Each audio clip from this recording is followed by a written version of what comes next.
What's up, folks? How y'all doing? Dr. Kris Alexander, educational technologist, also known as the professor of video games. How y'all doing today? I know you can't respond. I know you will in the chat in a minute. We are at a new location, just joking, an old location. Yo, what up?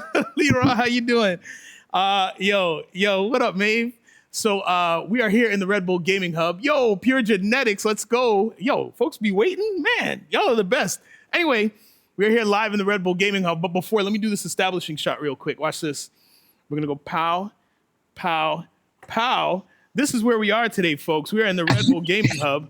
There's the camera over there. Yeah, there's the camera over there. This is the space, and this is the place. We're really excited. We want to chat with you about a bunch of things today. Let's go back here and here. I'm here. All right, so we are here with the Chang School, and we want to talk about a program that we've got. But we have an incredible show lined up for you today. We're just going to be talking about you, your future, and how it fits in. We're going to take your questions as we normally do on my channel. You can ask about anything, reference anything, and we're going to talk about it, walk about it, and rock about it. So we're going to be talking about careers, going to be talking about your program. We've got some student examples from work out of the Chang School that we're going to be showing you as well. And of course, you can request and summon anything as we normally do. If you have questions, put it in the chat. Some of you have my direct number. You can text me, but I might be too busy to respond. So just put it in the chat and we'll see it there. And we're going to have a good time. At the end of this, for those of you who are here with cell phones, we're going to play a game with 100 of you live in real time. So we want to talk about you, your futures, and the game development programming certificate. I probably said that incorrectly, but we'll get into that throughout this stream. Okay, to begin, we have our opening remarks from the great, the fantastic, the fabulous, the remarkable Anne-Marie Brimstead. Let me bring her up. And we are so thankful that you are here transitioning, and I will unmute you. We are ready to go right now. I could just show you. You're the best. Talk to us, Anne-Marie Brimstead. How you doing, first of all? Oh, hold on. There we go. There we go. I'm overjoyed to be here. It's a heart's delight to be in the same Twitch event as you, Dr. Kris. Thank you so much for your support and all you do in the technical aspects and aspect of the curriculum. On behalf of Linda Quickly, Dean of the Chang School, I would like to welcome you to this evening's event.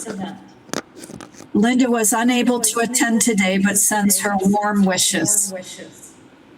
We're excited to bring you together in this online space to connect, to share ideas, and to build community in the video game industry.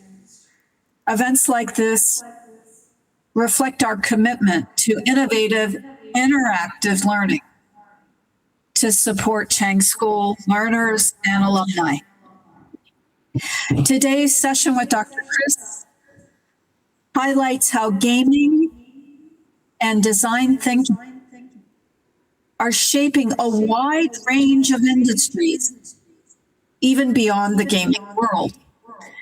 And this session is an example of the kind of learning that we have on offer here at the Chang School, and that we're very proud of to offer you.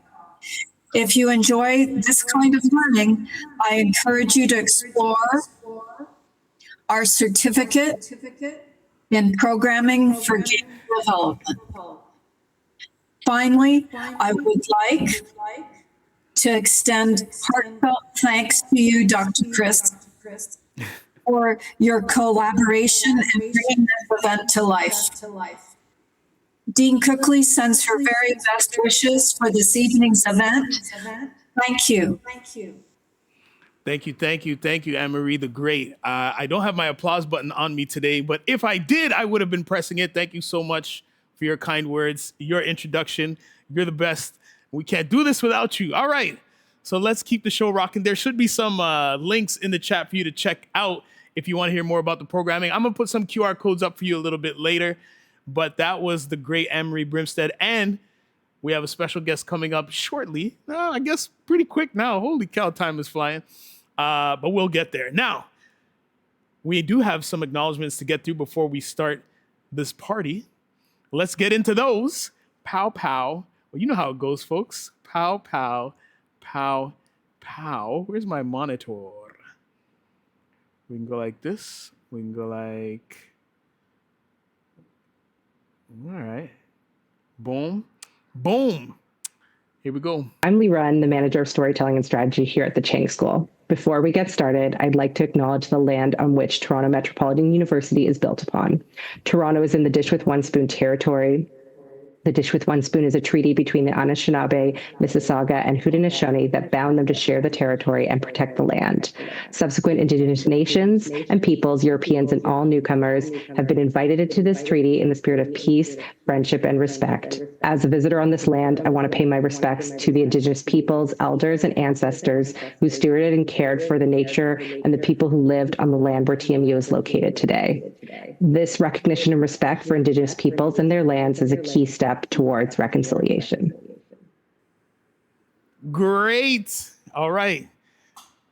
Thank you. Thank you. So what we are chatting about today, the crux of everything we're discussing today, is the certificate in programming for game development. If you want to learn more, and we'll dive into the nuances of that industry and this industry today, I have a strong feeling that some of you are going to request some statistics and some data. And you know what that means? I'm going to have to pull it up in real time, one of my favorite things to do. So yes, we'll give you a moment to scan that QR code. You can find out more about the certificate in programming for game development. And we are very happy to see you there. It's not in September, is it? Is it in September or in the summer? All the courses run throughout. So if you're ready to rock, sign up and we will see you in the summer. This May, let's go. All right, let's keep it moving. So you might be asking yourself, oh, we did that already. Great. So, oh, watch this. Only leaving from the left.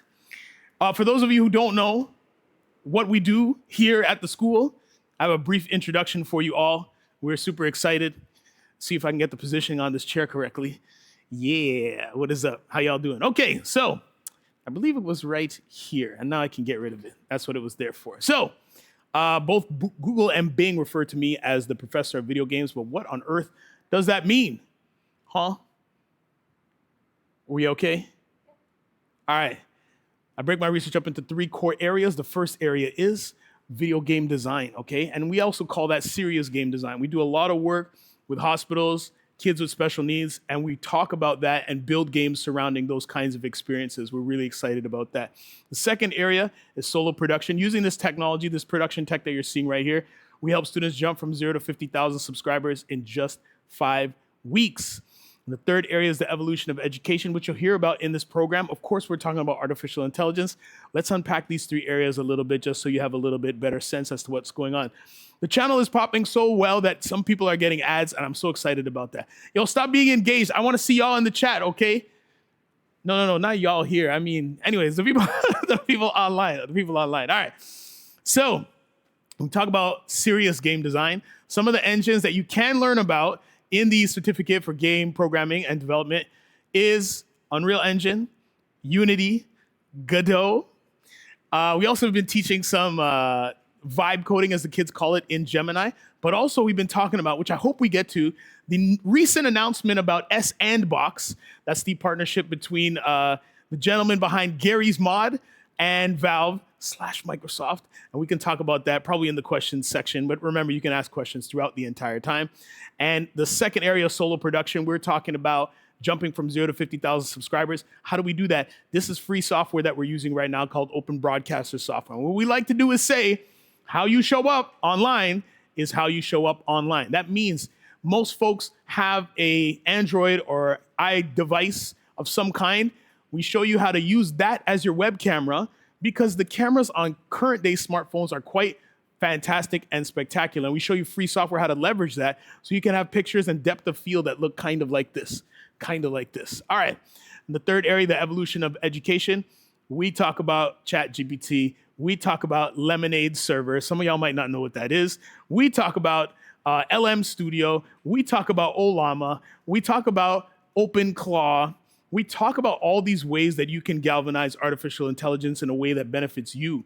All the different parts of game development, programming, art, audio, text, video, and interactivity can all be assisted by the tool of artificial intelligence. Now, currently, we are in the Red Bull Gaming Hub, which we showed you images of moments ago. But for those of you who didn't catch it, this is exactly what the Red Bull Gaming Hub looks like. This is the space that we're in right now. 36 high-powered machines for you to come in and unlock your futures. Like, actually, some people like to talk about playing games for money, and only 1% of the population is that good. We talk about the skills surrounding the video games industry and how you can leverage those to enhance your future. When you come to do this certificate, whatever superpower you had in industry can be leveraged inside of this industry. And in fact, you'll learn the business acumen. You'll learn how to build around the superpower that you currently have and how it weaves into the games industry. And we're not just talking about the fun games industry. We're talking about serious games, work in hospitals,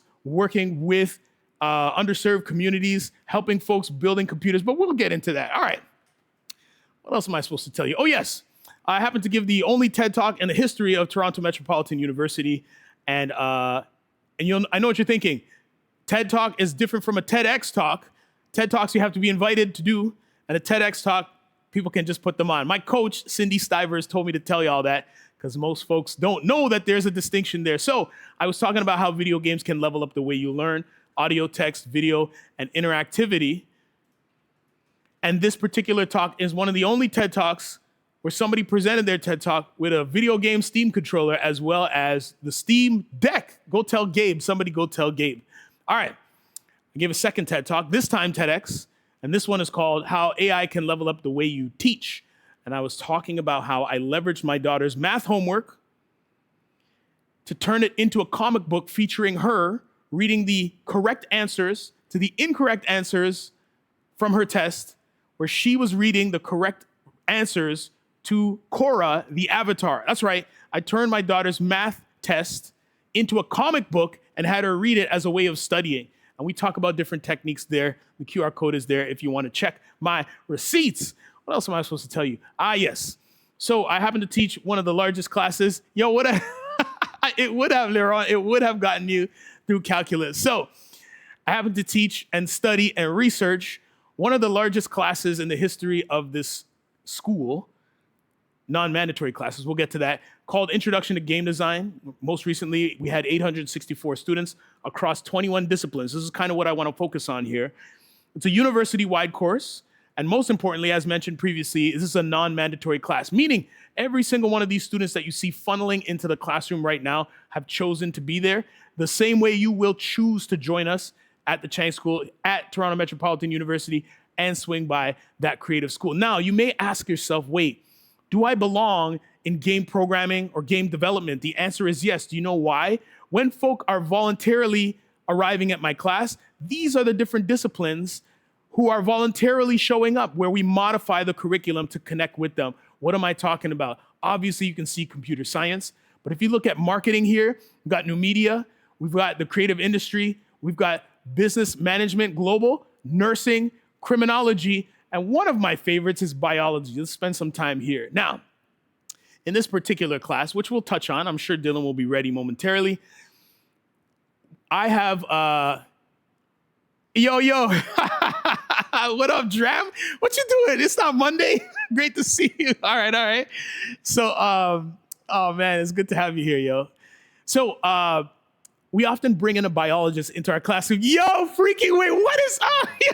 Let's play some Third Strike. Yes, biology, freaky, wait. We have chemists come into our class while we get a student to dissect a game in real time. And what ends up happening is we talk about how game development can often exploit dopaminergic pathways. And the other example that we gave is how that's good. Another example that we give is how a single line of code in collaboration with a psychologist, a biologist, a chemist caused 1 in every 1,000 people to spend $1 in Candy Crush, leading to roughly $64 million a year to King at the time, which led to an acquisition from Activision Blizzard. And then Microsoft came and purchased them all. Now, these are not addicted gamers that are writing these algorithms. It's you with the expertise in all these expertise that are coming to enhance the discipline. This is why we need external folk. And I don't know if you know this, but Shigeru Miyamoto of Nintendo typically tries to find people to work with that have never played video games before, because he says that this adds a better perspective and innovation to the medium. That's why you belong here. What else am I supposed to tell you? We spent a lot of time. Let me stay in frame here. Yes, did you know that if you play Tetris within 48 hours of a traumatic experience, you can reduce PTSD? Did you also know that we are now using virtual reality to treat burn victims? That's right. Lastly, did you know that if your doctor dresses up as an avatar, patients disclose more ailments? These are some of the ways in which we are using the industry, the interactive arts, video games, serious games, to connect. That means whatever discipline you've come from, that one belongs in this industry too. Think about where you're trying to expand and enhance. Enter this space, add that to the discipline, and enhance the current place that you work. You can do that with the engines and the artistry that we're teaching you here. You can do that alongside artificial intelligence, which we'll talk about later on, I'm sure. I can't believe Freaky is in the chat. That's remarkable. One of the top ranked necros, top 12 in the world, hanging out with us today. Yo, it's crazy to see you. Oh my gosh. And he was the best man at my wedding. Anyways, when I was 14 years of age, I built my first computer. And I promised when I grew up that I wanted to give that gift back to the community. So in partnership with Just Be Graphic, AMD, and Canada Computers, 13 members of the community were invited in. And I, like a chef with a top-down camera, taught them how to place and put together computers. It's only 9 parts is what I told them. They were like, nah, sir, that's cap. I was like, yo, let's build it. I showed them how to source a client, how to connect, ask them what their preferences are, how to install software. And I taught them how to package up those wires and prepare it for the client. They started practicing their speeches, what they were gonna say when folk came by. Listen, I put my heart into this, so please take good care of it. They packaged those machines back up, stood up, getting ready to present to the client. And then I lied to them. I said that there is no client. The client is you. And these students were to receive those machines. And I told them to take that skill and help their families, their community, and everybody around them with the skill of building. The process is kind of what we want to teach you when you come here. Process is power. Learn the process, earn the profit. These are the things we say all of the time. Now, imagine my face when September came around, and I'm pointing out here, y'all can't see my offices out there. September, I'm sitting down in my office and I see 2 students from this workshop sitting outside of my office. And I'm like, nah, that can't be them. I walk out there and I say, hey, what y'all doing there? You know what they said to me? Sir, we use those computers you taught us how to build to apply to the school, and we're here now, and we're here to be taught by you. Yo, this is the world that we're in right now, folks. So when you show up, we'll see you there. What else am I supposed to tell you? So I happened to do some work with the Wall Street Journal and Destination Canada. We're talking about reading, how it's transformed via artificial intelligence, even how arithmetic has changed as a direct result of the integration of artificial intelligence, as well as the new arts that are coming up when folks like you do cross-disciplinary work. What else am I supposed to tell you? Yes. So we were talking about burn victims. We were talking about Tetris. If you check out GameRx, you will see curated studies in partnership with TELUS and how video games can help you as an individual level up your life and take care of you and your loved ones. And it's not just about wasting time, because I told you about the therapy that's embedded within Tetris. There are tons of games that can help with spatial awareness, as well as social skills, and sometimes even grieving. You take a look at games like Journey in the online community, where folks are playing Journey to learn about how to get over the death of a loved one. It's real. Check it out. I can't make it up. Okay. Last year in this space, we made games as the folk in this program made games. And sometimes, oh, by the way, before I continue, let me explain something very clearly. One of the benefits of coming to this school, you notice that I'm mentioning a lot of partners, right? AMD, Just Be Graphic, Canada Computers, the Wall Street Journal, TELUS, TED. These are the partners that we're connected to if you choose to come here.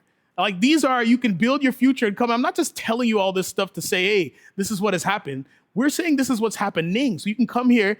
Oh, yo, what does Dram say? Games are just this artistic medium in which you can express yourself in so many ways while also telling a story. You are right, as you normally are. Man, I feel like you need to get some kind of award for attending all my streams, Dram. It's remarkable. When was the last time I taught you? Wasn't it like close to a decade ago? That's remarkable. Maybe it was 2 years ago. I can't remember. You'll tell me because there's a 10-second delay. Anyway, all of these connections, even Red Bull, is what you come here to leverage, okay? You spend your time with us, we will connect you. You will be incredibly talented. We'll have different superpowers, and we will find places to place you. That's part of what we do. All right, let's keep it moving. And one example of that is this live stream with Bank of Montreal. In this very space, about a year ago now, there was a student project that was made, like some of the ones you're gonna see later today. I think we have 4 of them. They came here to check out a student-made game. They enjoyed it so much that they partnered with us to live stream that game. Their live stream before this live stream was roughly 1,600 viewers. When we set up the cameras like we did today here in the space, those viewer counts, in addition to the promotion that BMO did, helped us jump from 1,600 to 60,000. All right? It was a magnificent thing. And now we're in the process of teaching those students how to transform that game so it can be sold. Meaning, a game in the classroom can be used to power the students' futures. That's literally what we're trying to tell you here. A game that gets built, a project that gets built, a business that gets built here can literally power your future. It's not just about assignments. They're assignments with meaning. And when you see the examples, you're gonna be like, wait, how many weeks did it take for them to do this? We've got the instructors, and you're gonna see the result, and you're gonna talk to one of our instructors in mere moments. So, one of the engines we talk about is Unreal Engine. Now, Unreal Engine is the same engine that powers Fortnite, as well as has built some of the backgrounds behind seasons 1 and 3 of The Mandalorian. Now, this is mostly for teachers because some of the folk that come to take our classes here at TMU and at the Chang School are educators. So this is another resource for you to teach teachers how to integrate Unreal Engine in the classroom. You can check that out, but you have access to so many different tools at your disposal when you choose to join us here. All right. Oh yeah, some more names for you. Google, Audible, and KFC. We've done some connected work with them and their headless content management system via Contentful. You can look into that organization and see. But did you know that KFC has made roughly 4 video games? Did you know that one of those games was a dating simulator? That's right, folks. KFC made a game, and it's called, and I quote, "I love you, Colonel Sanders, a finger-licking good dating simulator." Go look it up. It's free. You can play it on Steam. It's a dating simulator that's roughly catered to 13% of the simulation market. It's out there, and it's there for you. So we have been talking a lot about artificial intelligence. We will teach you things like how you can create your own GPTs. These are some of the examples that I've created myself. The most popular one is called the Job Auto Apply Machine, which means it's a 3-step process. You find a website that has a job, you input the URL. It surmises the job for you, and it asks you to upload a copy of your resume. You can scrub the data if you want. Settle down, security enthusiasts. And then it draws connections between yourself and the job and asks you whether or not you want it to procure the associated documentation for you, and you type the word yes. What did I just say there? Hold on a second. I said, find a job,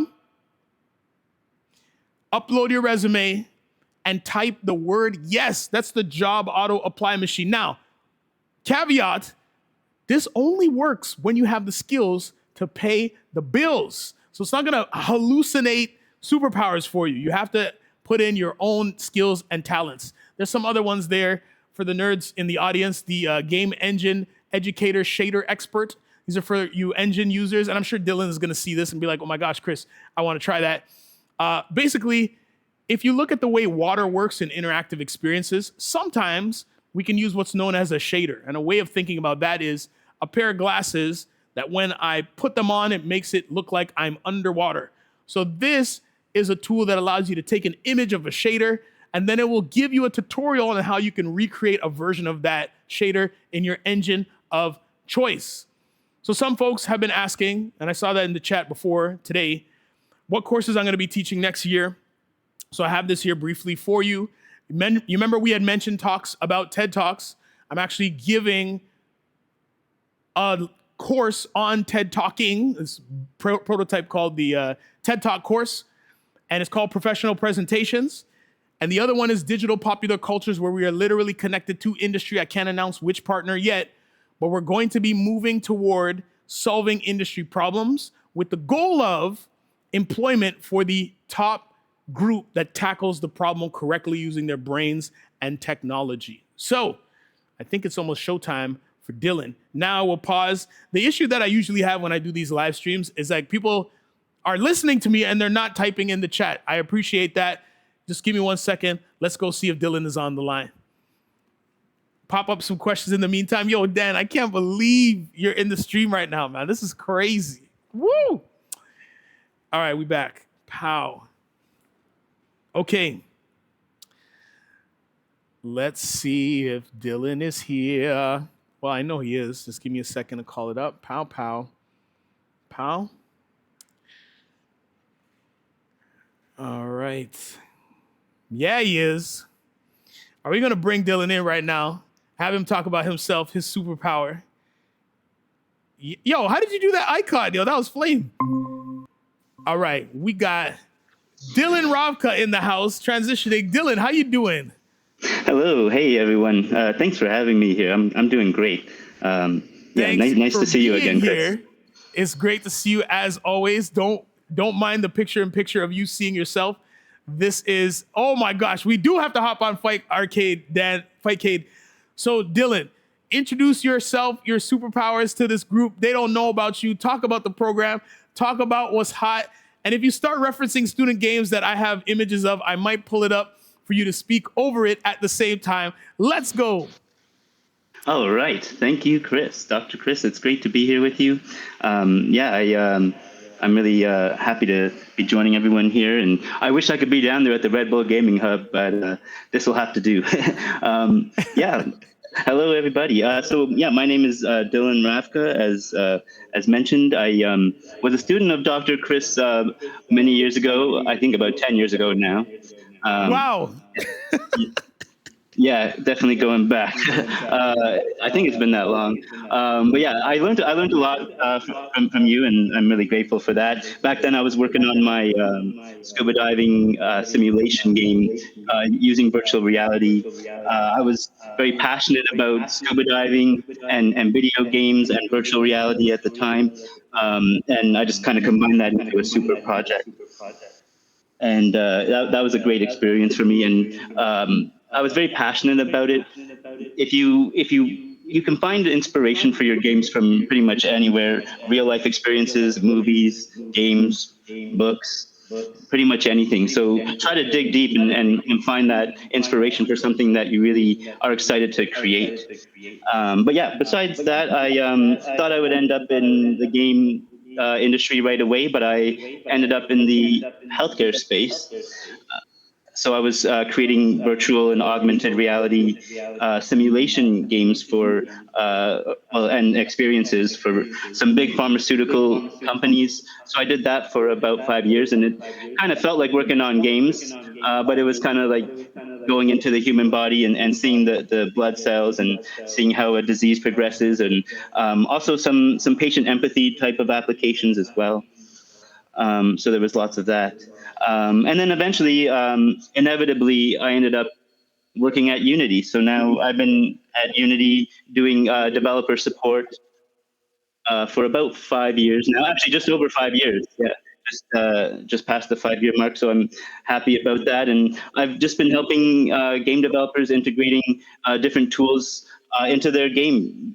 Because Unity and Unreal are more than just game engines. They've got tools and services that you can help build your game with and monetize. And so I've been helping game developers with their multiplayer games whenever they have trouble connecting and they can't hear each other, or trying to integrate services. I help them with troubleshooting. So my role is in support, which is another type of role related to game development that has opportunities out there.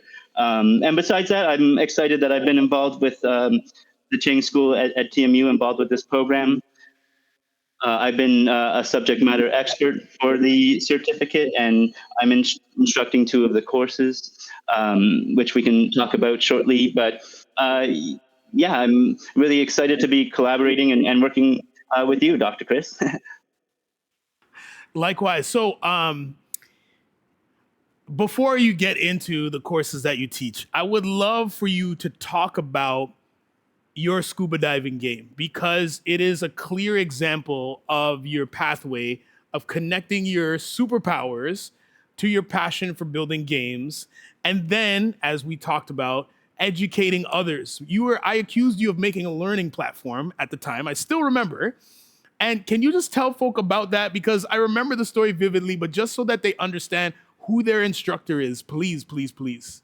Yeah, absolutely. I'm always happy to talk about it. Yeah, this was before I was using the Oculus Rift dev kit, and they didn't have the touch controllers yet. So I was working with an Xbox controller, helping people put on the headset because no one really knew how to do it yet, and helping them understand the buoyancy and the physics of actual scuba diving. But I remember you mentioned that this was a project that could actually be in a spa, like for relaxation. So like it's actually kind of good for that kind of thing. There's so many kind of use cases for it, and just education and training about scuba diving and how to do it. And yeah, for some people who aren't able to travel or go scuba diving for whatever reason, and they want to try to experience it, or maybe their ears bother them, or even just for like getting certified before you actually jump into the water, put on the headset. So there was a lot of really cool use cases for that. And of course, I've always wanted to try to explore that, but I've also been busy with a whole bunch of other things as well, of course. Wonderful. So Dylan's still being a little bit modest. Let me explain what actually happened, okay? This gentleman here actually was a scuba diver. So the conversation we had was about him building a platform to sell back, license back to the organizations that taught him how to scuba yes. dive. And he transformed. Yeah, talk about that. You forgot. Oh, okay. Yeah, you did mention that I could take this project, this VR headset, and bring it to the actual PADI certification. So take it to like the Caribbean, take it to like Thailand, Australia, and bring it to those dive shops and help them. And like in the classroom, instead of just like doing a test on paper and watching a video, right? Actually being able to experience it. And you know what? Now that you mention it, maybe I should still pursue that if it hasn't been done yet. Listen, you absolutely can and should, but I just want to let everybody see the superpower of their instructor. So can you take us through your courses, probably in chronological order, sort of like as a preview to what folks have in store? And I'll definitely back you up with life-changing anecdotes, but let folks know exactly what it is they'll be doing with you and some of the exportability. I might pull up some stats while you're chatting. Okay, for sure. So I'll start with the certificate in general. It has 4 courses that you can take in any order, so they kind of complement each other. So you don't have to start with any particular course. You could take multiple at the same time. You can take as long as you need to finish them. There's no rush. But yeah, the 2 that I have been mostly involved with developing the curriculum and that I'm now instructing online via Zoom. Once a week, in case you were wondering. It is online. The 2 courses that I am currently teaching are CKCS 510 and CKCS 520. So 510 is the technical foundations for game developers. So this is all about getting familiar with the game engines and how to use them, and creating your game prototype or your simulation or experience. It doesn't have to be a game, as we learn eventually, there is more to life than just games, because as you were saying, if you can make games, you can make pretty much anything when it comes to 3D and simulations and all of that. So yeah, there's CKCS 510. Now that's you can choose whether you want to explore Unity or Unreal. or if you're really ambitious, you could explore both and then pick which one is your favorite.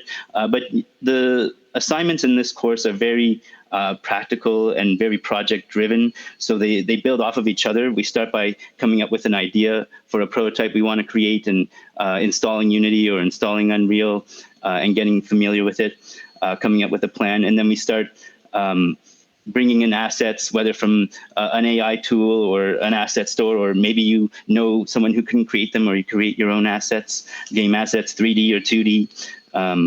And then you can choose which platform, right? If you want to make a VR game, I won't stop you from doing that, or Android, iOS, whatever it is. So any platform you like. As we were talking about, yeah, you can choose Unity or Unreal. Even if you wanted to try to create your own game engine with C++, like I won't hold you back. You might not get as far as you were hoping, but yeah, I think that's a really good thing as well. So it's open-ended. You can create a project that you really care about, and that's what we want. And then towards the end of the course, you keep adding more functionality, getting more deep into it with programming, with Unity and C# or Unreal with Blueprints or C++. Pick your favorite. And yeah, if you want to explore something else, I'm always flexible with that. And then towards the end, there's a bit more polishing and making it a bit more advanced.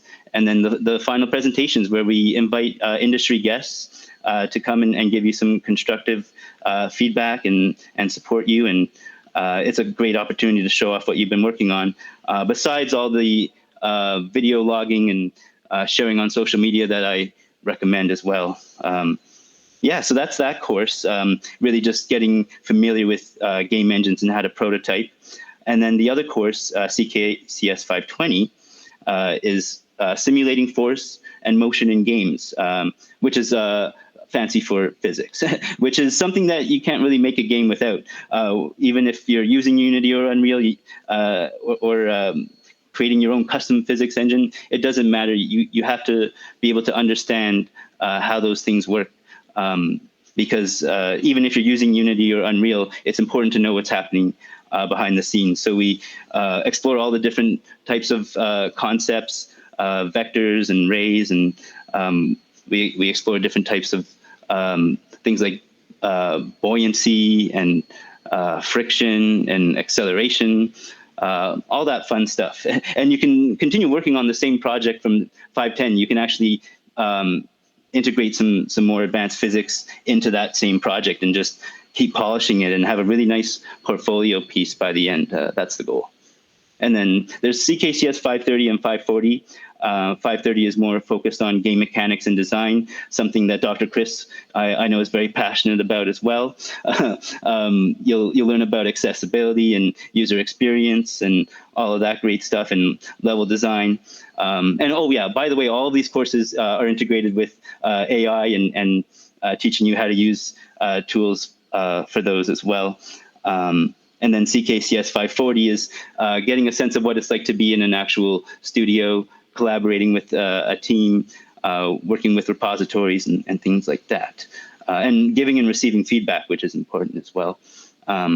Yeah, so those are the courses. I know you asked me to talk about some of the projects coming out of it, but I'm sure we'll have a chance.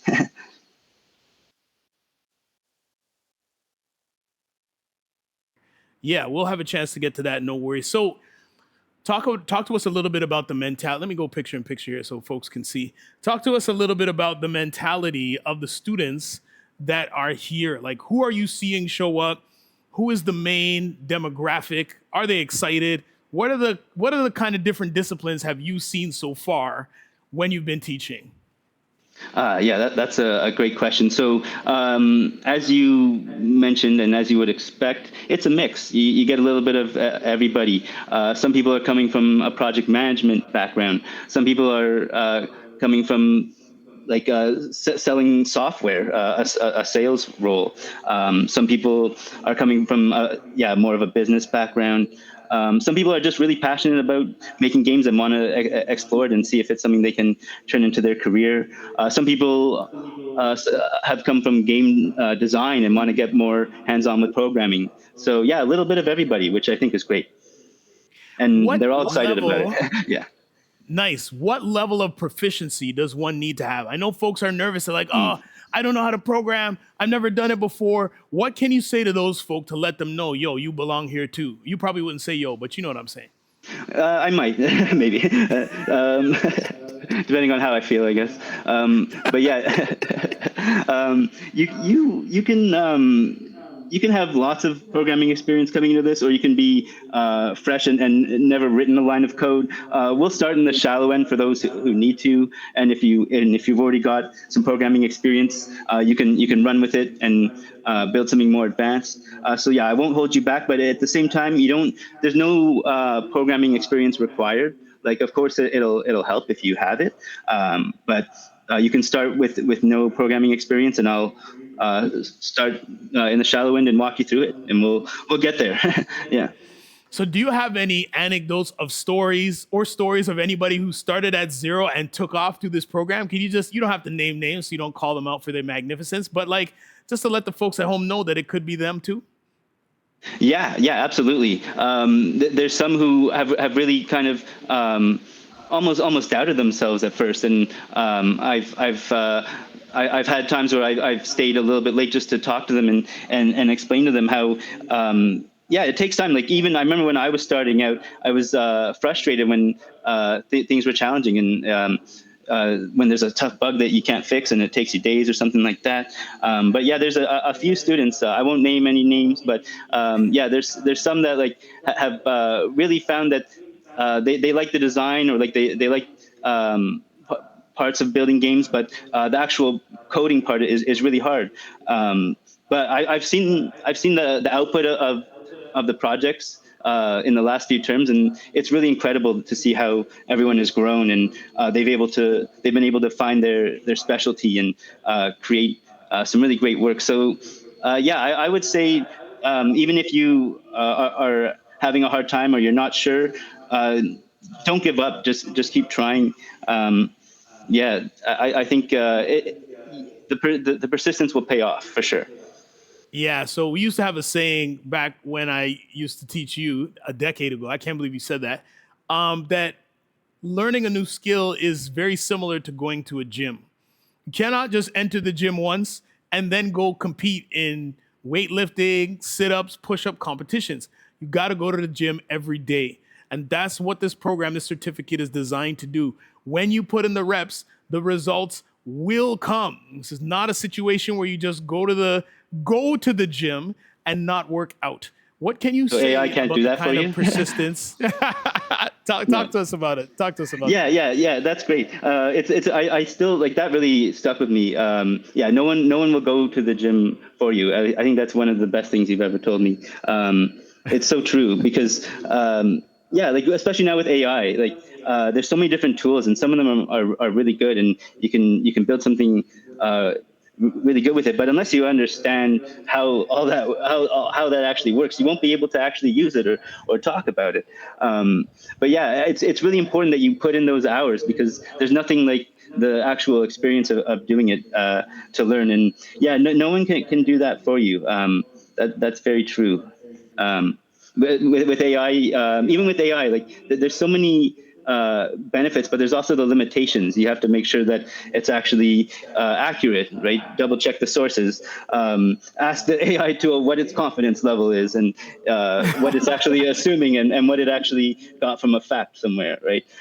So like, yeah, there's all this work that you have to do to really dig in and make sure that you yourself understand what you're doing. And you can work in a team and help each other out. I think that's really good too. But you got to dig in. So what I love about what you said, one of the many things, was your approach to working alongside AI. I've been touring the world talking about this, and I see a lot of people pretending that AI equals Google. They put one thing in and then they just go with the result.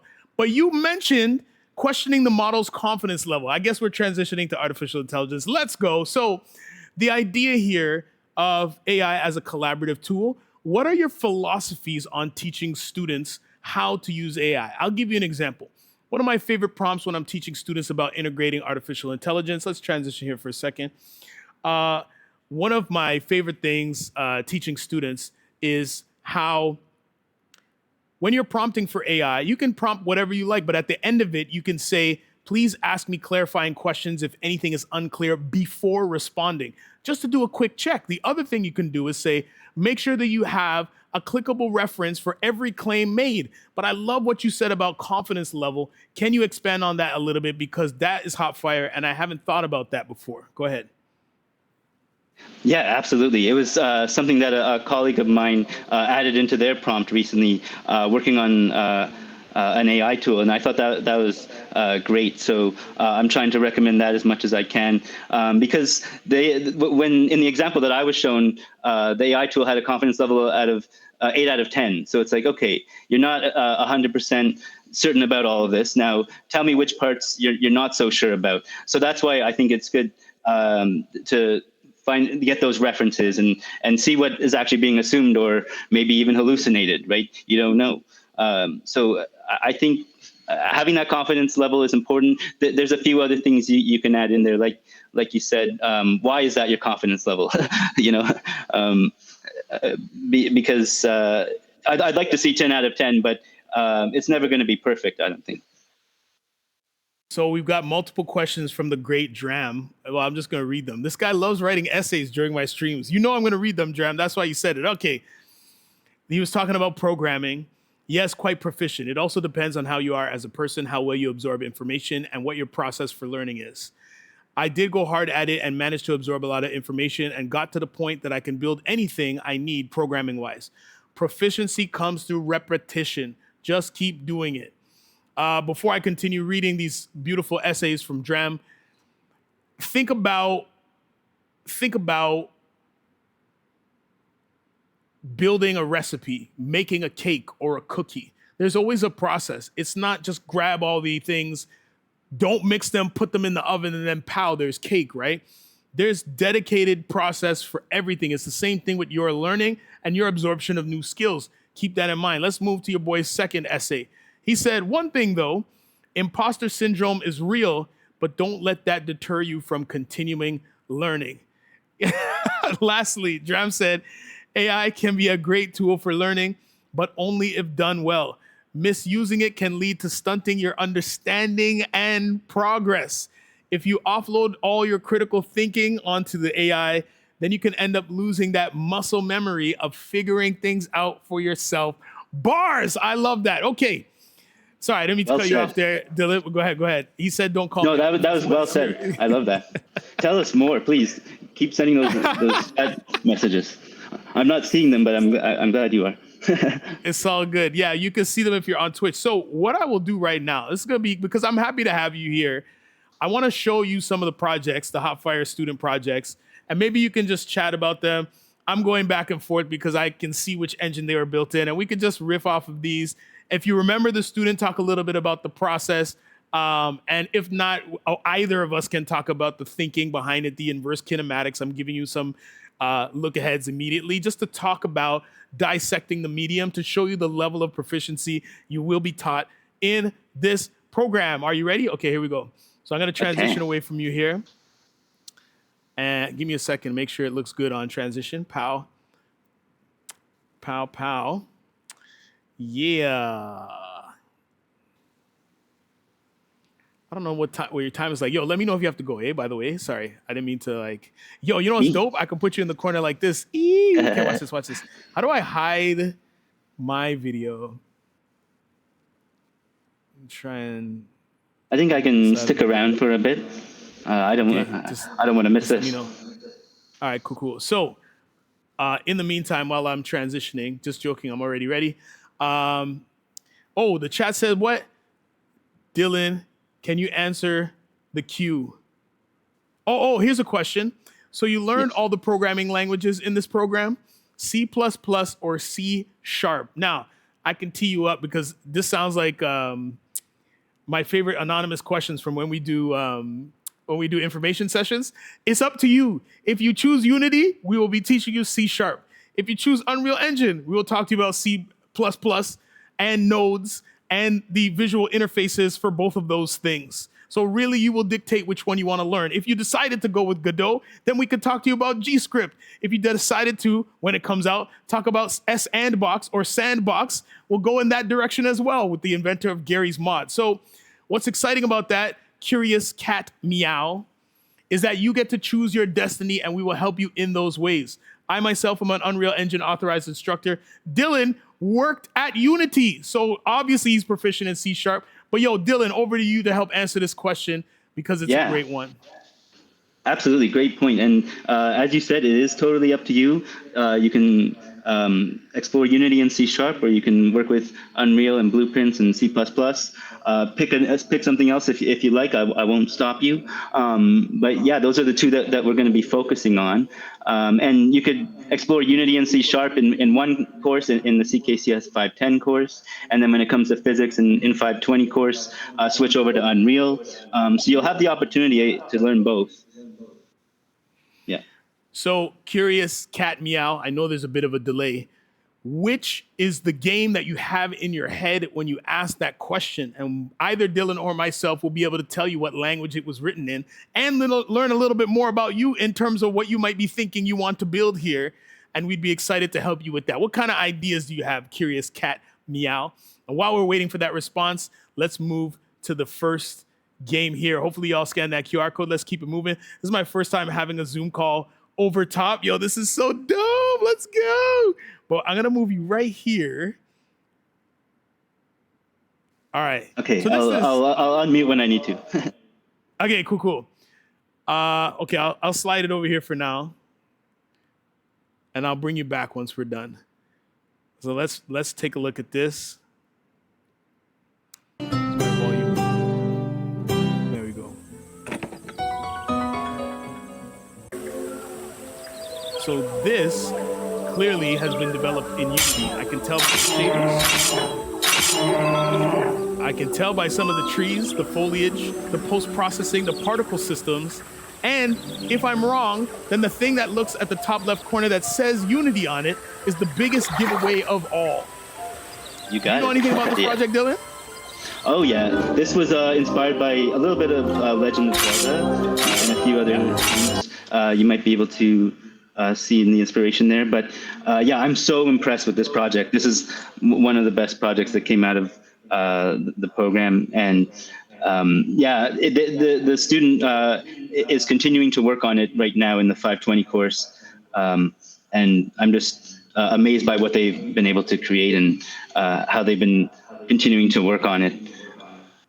I think we're allowed to name who did it. It's Wendy Tran. Okay. The magnificent. It said right there, developed by Wendy Tran. So they put Wendy the name Tran. there.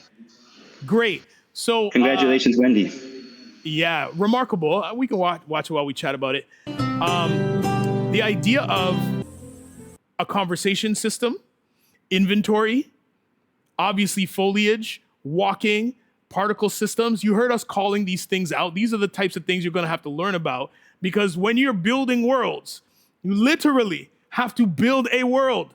How the breeze moves, if there's breeze, right? Oh, wow, there's the description of the, it's an essay. I can't fit it. Hold on, give me 1 second. See if I can expand this. Yo. They're going all remarkable. So yes, where inventory, data tables, how that information is stored, when it's called upon, scene management, spawning, respawning, RAM cache, memory leak, all of these things you'll have to think about. This is super cool, man. Yo, how long did it take for Wendy Tran to do this? Less than 4 months. I would say maybe 3 months. Yeah. Yo. I'm amazed. This is your potential, folks. 4 months, and yo, I'm so impressed by the inventory system. Yeah, you have to call on text edit for the text. You can see that there's an in-game navigation system, a map in the top right corner, health points, and so different data tables for how much a swing does, depending on whether or not there are different attacks. There's so much, but what's beautiful about this program is you get to build the inside of your brain on the outside. You get to see what Wendy is capable of when you see this game. This is what the particle systems inside of this room, for example. At some point, Wendy would have said, you know what? When they enter the inside, I want to have some kind of musty representation. Can you see it? They're like over here. Can you see it, folks? Hopefully you can see it. Yeah. Okay, hold on. Hey, yo, what up, Livy Pop? What? Yo, what up, Livy Pop? Okay, Dram says, the problem that I'm having now with my project that I stopped trying to build, quote unquote, a game and started to build a framework. I love that. We were just talking about that on Monday. I started to love developing my own data structures and systems to enable me to build whatever game type I want. And Unity is a really good engine that allows you to do that. Yo, were you in class on Monday, Dram? Because we were talking about that. I talked about pivoting towards building systems inside of engines to build the things for you. And one of the examples we gave were particle systems for bullet arrays, for example, how we don't destroy bullets when they leave the scene. We recycle them back into a pool so that we don't have to keep spawning them all the time. They just disappear from player view and go back into a cache. That's some examples there. Yeah, pooling systems, you know, or you're trapped in meetings, whatever. You can watch the restream. Yo, what up, Livy Pup? So yeah, I don't know if you want to add anything on that. Sorry, Dylan. You know how excited I get about this stuff. Sorry, go ahead. What are you saying? No, that's great. I completely agree. And yeah, it's just really cool to see what everyone in the chat has to say as well. And yeah, I think Unity is, of course, I'm a little bit biased, but I think it's a great tool. You can do anything with it pretty quick, and I think that it's good that Unity and Unreal are pushing each other to really be the best that they can, and creating new opportunities as well. I keep watching what Unity and Unreal are doing because things are changing so fast. Yo, you're absolutely right. Some announcements recently. Let's move on to the next project. I know I got to be respectful of time. This one. Metal. When it's good and when it's dark, the freezing moon can access you. Oh, this looks like a heavy metal. Oh my gosh. Look at that health meter. All right, so now we're looking at a little bit of world building here.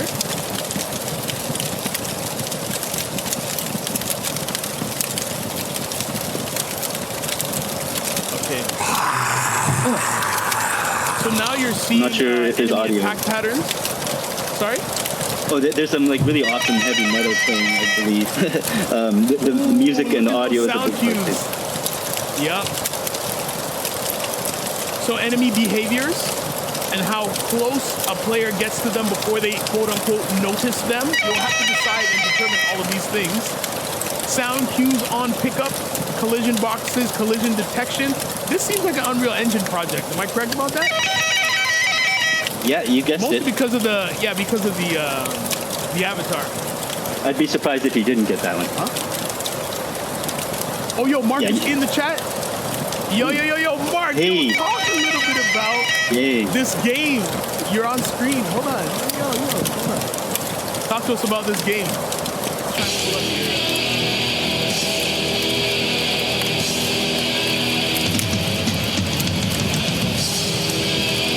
Yo, so sick. Yeah, great work, man.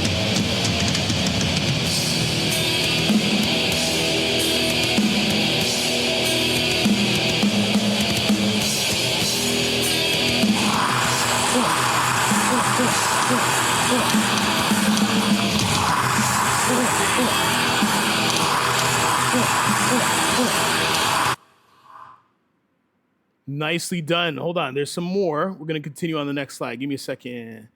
Remarkable work. It seems, and I could be wrong about this, Mark, it seems you enjoy heavy metal. All right. This is the same. Oh, what? Yo. Is there driving also in your game, Mark? Yo.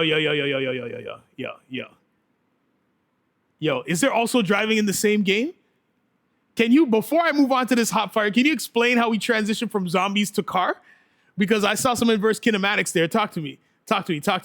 That's remarkable.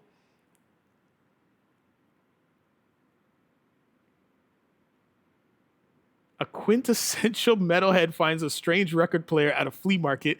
He brings it. Hold on. Let me read this description to y'all, okay? Okay, check this out. A quintessential metalhead finds a strange record player at a flea market. He brings it home and puts on a record and is immediately transported into the world of the record. He has to collect 5 guitar effect pedals to escape the level or be trapped there forever. Metal Roots aims to bring the experience of metal and heavy music into gaming. Each level will be crafted after another subgenre of heavy music. That is dope. Every level is a new concept. Oh, that reminds me of what's it called? Anyways, let's watch it. Maeve, you know the game. It's Ever something. All right, here we go. Oh, you can see the heavy metal. Oh, sorry. See that speedometer you need to understand? It's connected to player input. Drift and drag physics on the turn there, not automatic. Terrain differences, so the physics surrounding when the quote-unquote wheels touch the ground. And yo, I'm gonna break this illusion for you at the end just to show you how we explain video games to you. And I'm sorry to do it, but I'm gonna have to do it. Hey, yo, let's hear this heavy metal. Oh, yo, it's additive. Oh my gosh, so it's a rhythm game now. Okay, yo, Mark says you also want to add that when you began the program, you knew absolutely nothing about coding. Yo, this guy's making a rhythm game out of a car driving simulator. What am I seeing right now?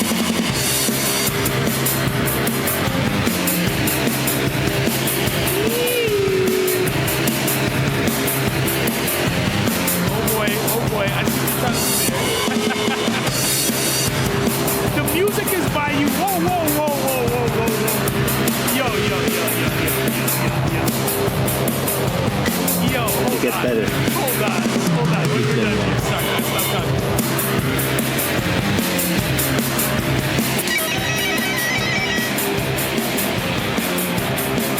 Yo, the drums too, Mark? Can you relax?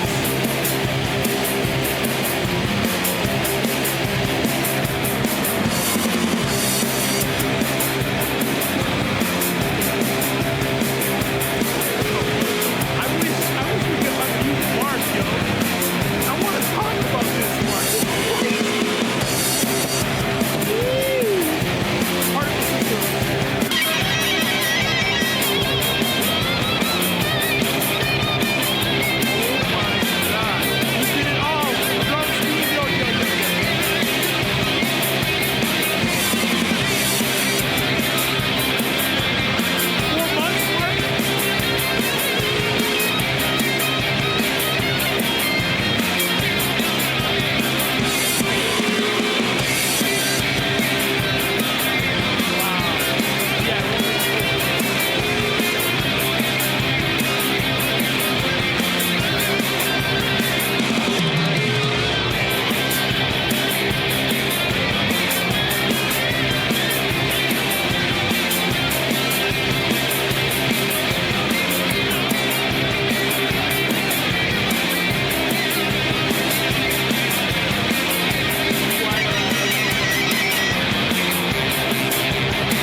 Okay, yo. I lost my applause button right now, but yo, Mark, know that it is active right now, okay? Yo, I don't know if y'all heard this. Mark actually did the music as well for this game. That includes the drums, even the pickup riff, that you did that too, Mark? That's fire. Yo, that's fire. Okay, so you remember how, okay, sorry. You remember how we were talking about you bringing your superpowers into the program? So bringing the different parts of you, you heard music there, and Mark said it. Let me just be clear. I want to read it. I want to add that when I began the program, I knew absolutely nothing about coding. And that's what you just saw. And at the end, That's me. The only thing that wasn't me was the music at the end of the first level, the zombie one. Okay, fine. Be a little modest, Mark. That's fine. But yo, with 0 experience in 4 months, this is what you're doing? And what's the progress of the project right now? Because I think you have like this, you have the underpinnings of continue, like, yo, what's the status? Where you at right now? Wow. That's right, Live Pup. You're working on level 3. Oh my gosh. And this was in Unreal, right? Tweaking level 1 and 2. And yo, what was the vision for this? Why did you decide to make this? This is a love letter to heavy metal? It looks like it. I feel like you should show this to Jack Black. I don't know if you ever played his game. You're probably too young for that. But he actually has a heavy metal game. Yes, Unreal. Listen, man, this is a remarkable thing for me to see. I really appreciate that. And you sharing with that with us today. Oh my gosh. I still have another, basically, I'm a metalhead. And I'm working with what I know. But yo, this guy combines inverse kinematics, physics, rhythm timer, because I saw that it was additive. Every time you picked up another one of those, I don't know what it was, maybe it was a book or something, it added another layer from the loops that you individually recorded. That's not normal, dude. You have to think about that. You know what? I want to layer on what it is I'm doing. It's just remarkable, man. I think you did it. I'm finishing up the final program, 540 now. Yo, I'm excited to see this when it's done. Let me know. We should have you in as a guest, and next time we should actually have you in this room for the live stream, man. Come on, man. We need to have, so we can get you some more press. Email me a link or something so I can share your progress with the folks in this stream. Wow, congratulations, man. Congratulations, Mark. That is amazing. Wow. Absolutely. Yeah, you can see what happens when you're really passionate about a project and eager to learn. Yo, it's very clear that Mark wanted to go to the gym every day. This guy, he's at the gym right now. He just said it. He's working on the next level. This is the kind of dedication we're looking for, folks. You can be like this too when you grow up, which is right now. Okay, let's move on to the next one. Ew. Okay, we got another one. Give me a second. Yo, Dylan, let me know when you have to go. I didn't mean to keep you here the whole time, but I just got excited. It's been a while. I'm sticking around. All right, check this hot fire out. Oh my goodness. So this looks like a first-person walking simulator. Oh, with puzzles. Oh, you're decoding? Yo, this person knows, because this would have taken me forever. Okay, so a first-person controller. Inspect system. Inventory system, I'm imagining, because that was just picked up. Yep. Key added to inventory. What do you know about this game, Dylan? This is created in Unreal Engine, if you haven't guessed already. This is created by Paige Allison, who worked really hard on this as well. There's some really cool puzzles. You haven't seen all of them yet. Oh, you saw that glass menagerie at the end there, yo. Oh my goodness gracious. So this looks like kind of like a psychological horror. Ooh, I like the puzzles though. Okay, so we're seeing the different text meshes added here for fonts, the decrypting, the opening and the states of drawers open and close, items inside, inventory elements removed. Yo, what up, Paige? Yo, you're here. Yo, tell us about this hot fire. Hey, Paige. Okay, so Dear Maya, the name of this game, is a story-focused puzzle game built around investigating a family home, unraveling interconnected clues that slowly help rebuild a strained mother-daughter relationship. Yo, Paige, you know what's up. Remarkable. Oh my gosh. I'm sad that the video ended here because I actually clicked. You saw me do it. I was trying to complete the puzzle, but I forgot that it was not real. Sinstrella. Okay, great comments there. Wow. So Paige, what do you want to say about this? What were you thinking? What was your skill level at the beginning, and where are you at right now? Please.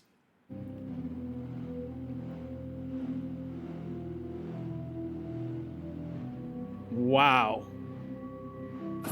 4 months, yo. Inspired by Nancy Drew games I played growing up. Do you know how old you just made me feel? That is remarkable. So you're making a mystery horror, maybe horror, I'm not sure about that. But the core here is the strained relationship between a mother and daughter. I think that's remarkable.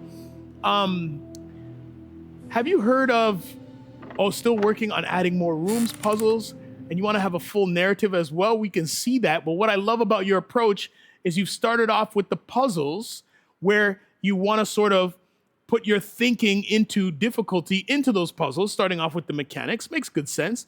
And you can weave in that story secondarily. I really enjoy that. Oh my goodness. So where are you at right now? You want to add a full narrative? Where are you at right now in this project? And where were you when you started building this? Oh, I got to keep hitting loop. My bad. I see a phone there. I want to ask questions about that phone. What's that phone down there, though? Is that to call somebody? Or are you not allowed to spoil that right now?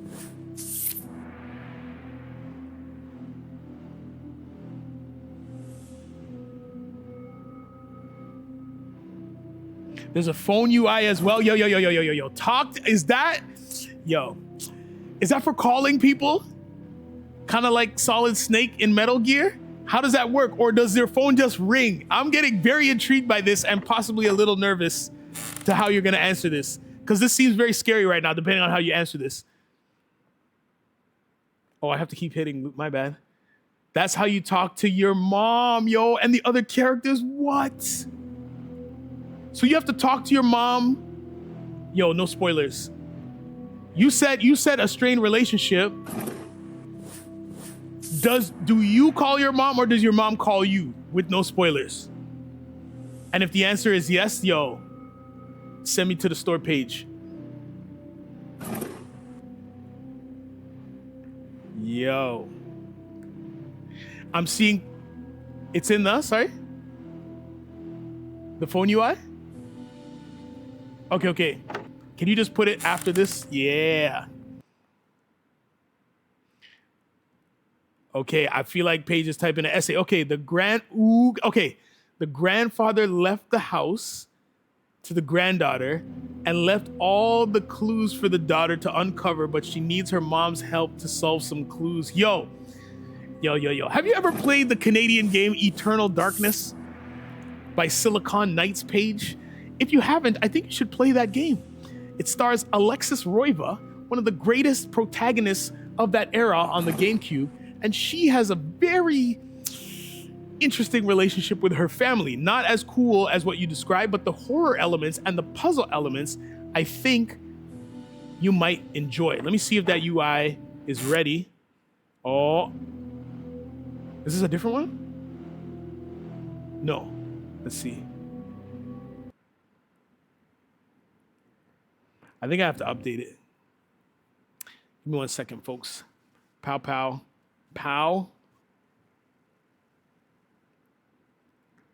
And where did I see that?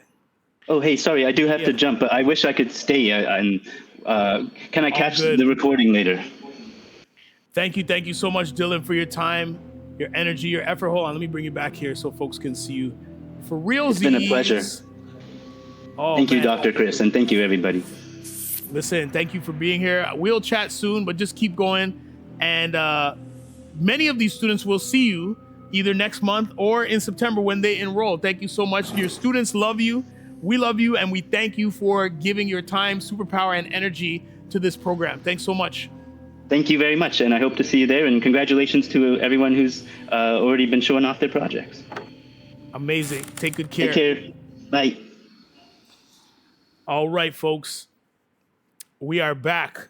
All right. So let's see if we have this updated project. I think I got one more for y'all, and then we're gonna move on. I actually forgot. I don't even know what time we finished, but okay, good. All right. We're gonna wrap at 7. Yo, we're perfectly on time because we got a game to play with y'all. All right, let me see. We are done with that. Pow. Oh, okay. Here we go. Let me show you this hot fire from Paige again. Here's the, oh gosh, the UI of the phone. Yo. Hold on. Okay. Yo, so you made an in-game phone page in 4 months? Yo, folks, I don't know if you know what kind of reps you have to do in the gym to put this kind of thing together, yo. UX, UI in-game with functioning buttons. It's not a game, but it is. I think that's the other video. Sorry, let me go ahead again. That's remarkable. What were you thinking, Paige? And so, yo, did you answer my question? I want to know whether or not your mom calls you or you call your mom. I just want to know the answer to that question and we can move on, please. All right. I think I got one more for you. Oh, no. Yeah, it is hard work for a beginning programmer, LivePub. And you know, because you're a programmer yourself, both ways. I think it starts with you calling your mom, but then she wants to, oh boy. Yo, I can't tell you how to live your life, but please, if you have a chance, check out a game called A Memoir Blue. It's about a strained relationship between a mother and a daughter, where the daughter used to be an Olympic swimmer. It'll change your life. We often play it in class, and sometimes my students cry, but I'm not trying to make you cry, but I need you to see the depth and breadth of the kind of game that you're creating, and you can take there. All right, we have a quick QR code for y'all right now, but first, yo, let me take some time to re-highlight this program, and then we can get into that. Pow, pow, pow, pow. And we will go here. So once again, for those of you who are unaware, oh, I got to get myself out of the way. This is the QR code to learn about and enroll in the certificate in programming for game development. It is right there on your screen right now. I will pause for a moment before we transition to some information, and hopefully we get some feedback from you about today's session. That'll be next.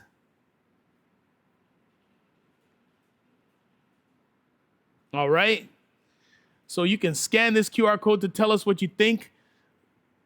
I think another way of saying it, how's my driving? Let us know how we did, what we could have done better. Did we miss anything? And if you have questions about the projects and the program, just share your feedback. All right. We're about to play a game. Now, I know this is going to work because we tested it beforehand, but if you are sitting around and watching this stream, it means that you can play this game, because I'm going to ask you to take out your phone and participate with us. One of the greatest video games of all time over the internet. Oh yeah, there's an email address for you if you have any questions about the program.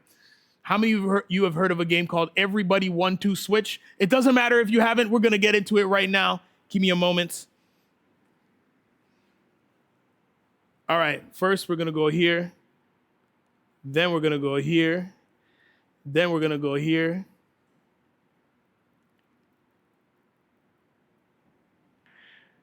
And then we're going to disable parental controls. Don't worry. And then we are going to turn on this mic. So hopefully y'all can hear me. With the 10-second, yo, Dram, you know it's going to work.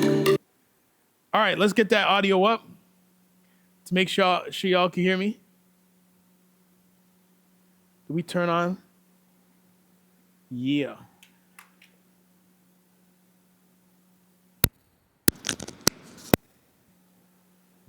Oh, yeah. Yo, oh, yeah, y'all were here for the last season of this. Yo, this is going to be fun. Oh, yeah, is this button. All right, now I'm going to turn you up in here so we can hear you. We're going to do smart device mode. Give me a moment. There's going to be a little bit of delay in here, folks. So don't shoot the digital messenger. But our level's good. Let me know if they're not, and I will adjust. Actually, I can hear them here. All right. And we shouldn't have too bad a delay. I'll keep it quiet. Okay, folks, we're going to do this mode. Hold your Joy-Con vertically to play. In Smart Device mode, you play with smart devices and 2 Joy-Con controllers. With each person using their own smart device, you hold your Joy-Con vertically to play. in smart devices.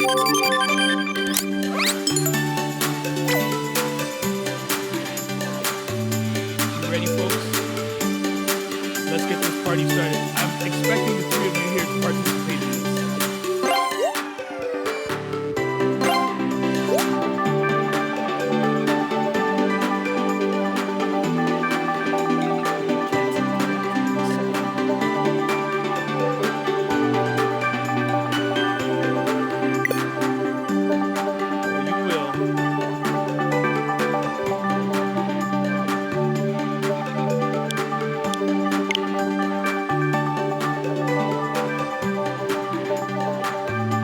will. Yep.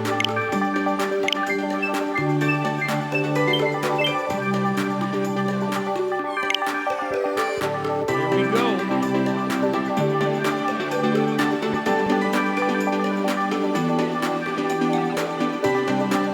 First of all, scan the QR code on the screen to access the room you'll be using for this session. Oh yeah.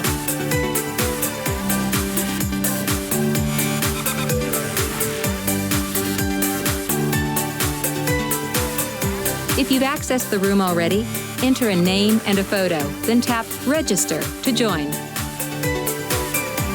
All right, you got to do this at home too, folks.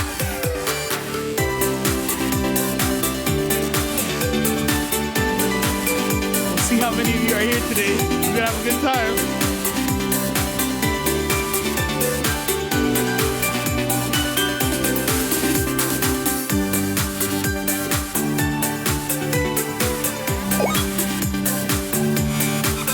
All right, we can see you.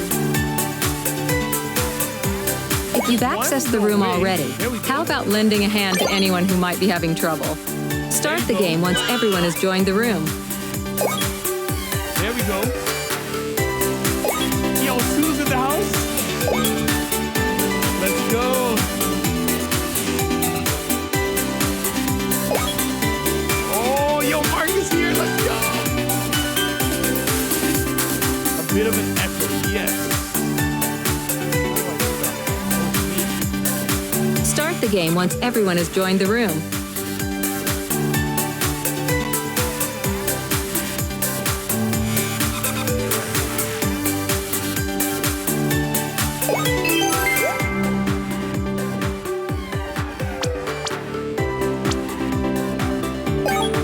Start the game once everyone has joined the room. Pick a player to be in charge of each Joy-Con, then have one of them press the highlighted button to continue. If you haven't joined yet, you'll still be able to later on. To bring up the QR code again, just press plus or minus on a Joy-Con to display the in-game menu.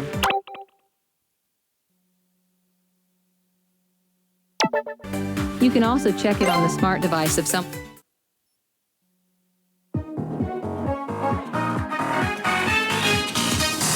Everybody! 1, 2, 3, 4, 5, 6, 7, 8, 9. Glitch!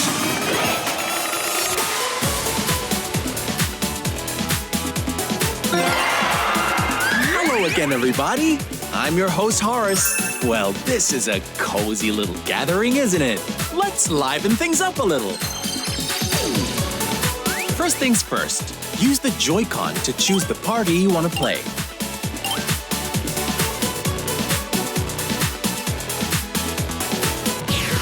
A team contest is just... okay.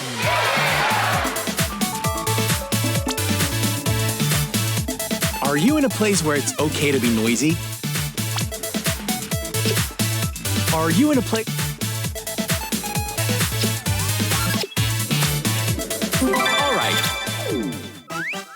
All right, everyone. Time to get into teams. Do you want to pick teams yourselves, or would you rather leave it up to me? Okay, let's get shuffling! The right team goes to the right side of the screen, and the left team goes to the left side of the screen.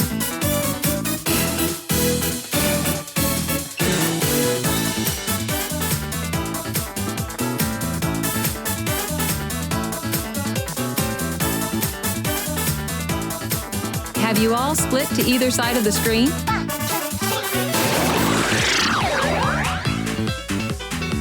All right. Once you're all set up, tap your smart devices and we'll get started.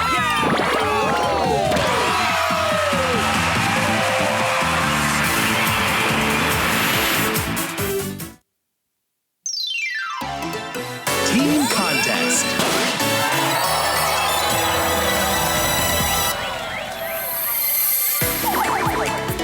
Are you ready, folks? Your skills are about to be put to the test. You'll get a point each time you win a game. The first team to score 3 points wins. Now let the games begin. The first game is... this one.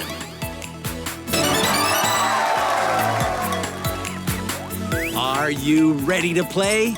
Everybody! 1, 2, switch!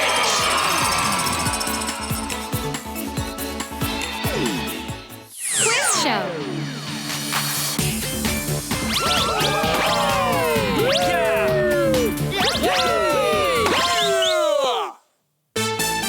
You'd better keep a clear head. It's time to put your general knowledge to the test. If you're playing, use your smart device to join.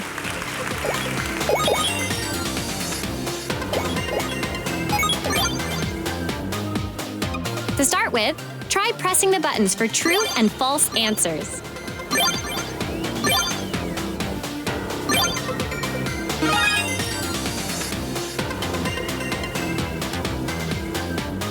To start with, try pressing the buttons for true and false answers.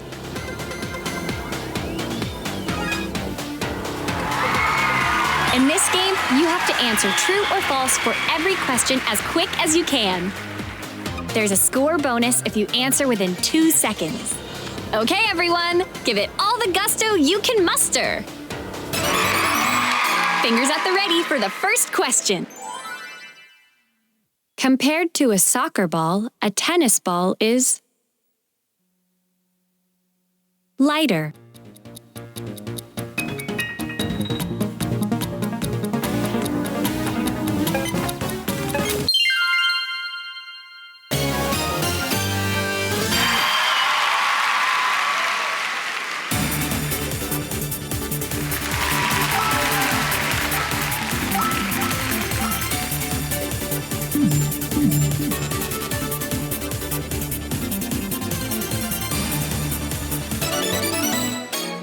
Question 2.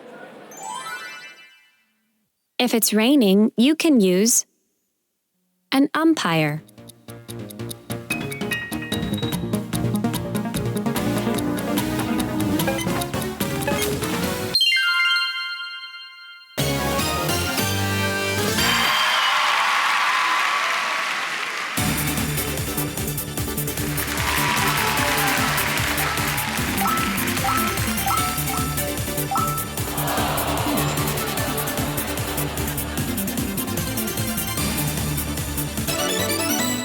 Question 3.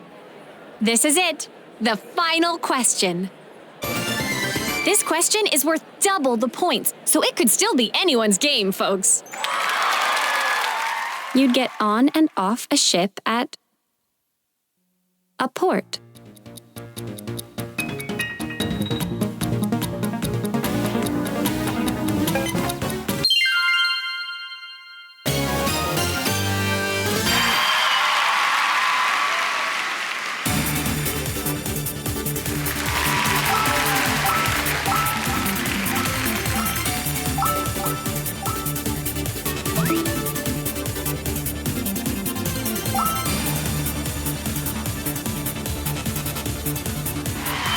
Give a big hand to our winning team. That's all we've got time for today. See you next time.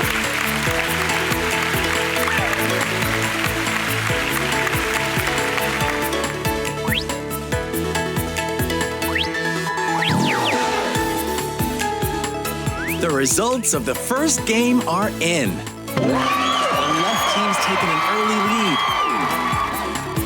On to next game. From now on, we'll have the losing team stop the roulette. That means you, right, team? Press the button on your smart device when you want to stop the roulette. Anyone on your team can press the button. The next game will be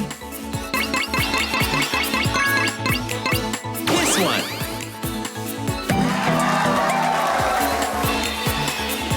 Are you ready to play? Everybody, 1, 2, switch! Squats.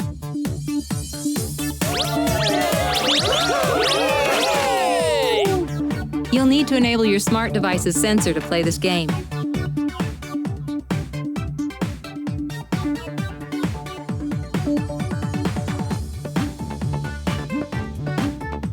You'll need to enable your... It's leg day. I hope you're ready to feel the burn. When you hear the word squat, do a squat. Don't follow any other cues.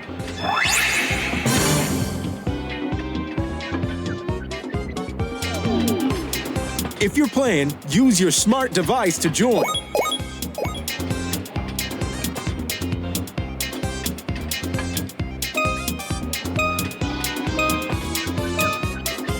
Use your smart device to join.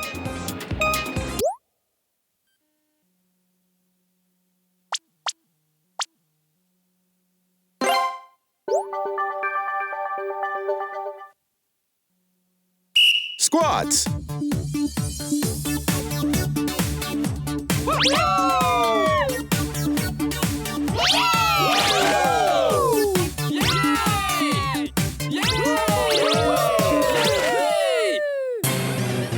It's leg day. I hope you're ready to feel the burn. When you hear the word squat, do a squat. Don't follow any other cues.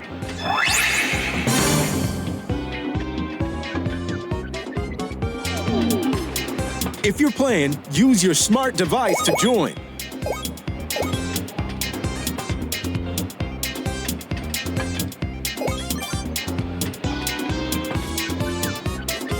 Use your smart device to join.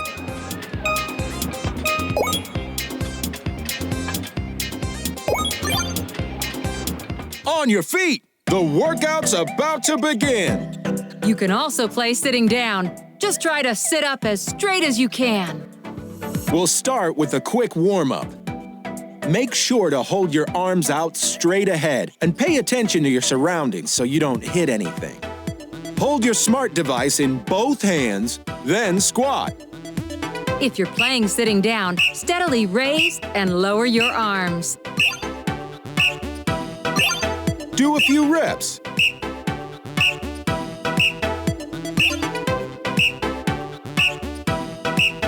Hold your smart device in both hands, then squat. If you're playing sitting down, steadily raise and lower your arms. Do a few reps. You're ready for the real deal. Face the other team. Stretch out your arms and... start! Squat! Squash! Squat! Squat! Squat! Squash! Squash! Squat! Squat! Squat! Squat! Squash! Squat! Squat! Squash! Squat! Squash! Squat! Squat! Squat! Phew! Take a breather. You've earned it. While you rest your legs, train your eyes on the leaderboard. Feeling the burn? More like burnt out. Treat yourself to a hydration break when we're done. Get ready to raise the bar in the second half. Face each other again, stretch out your arms, and start. Squat! Squash! Squash! Squat! Squash! Squat! Squash! Squash! Squash! Squat! Squat! Squash! Squash! Squash! Squat! Squat! Squat!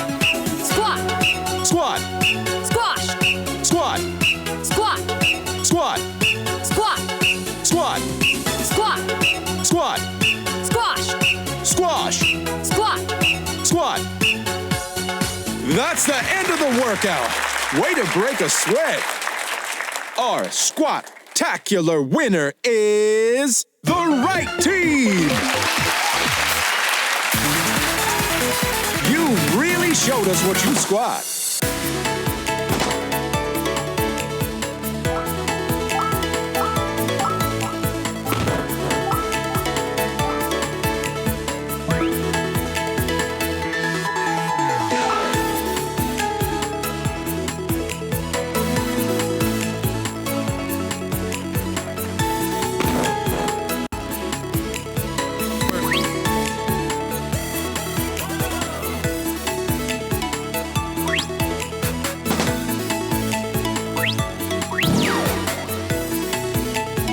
Here are the results. The right team's pulled even.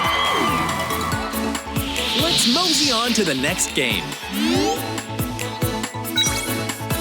The scores are tied, so the loser of the last game will decide. That's the left team. Feeling lucky? Press the button on your smart device to stop the roulette. Anyone on your team can press the button. The next game will be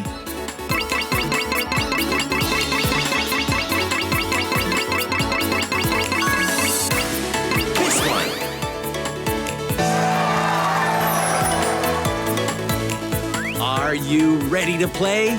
Everybody, 1, 2, switch!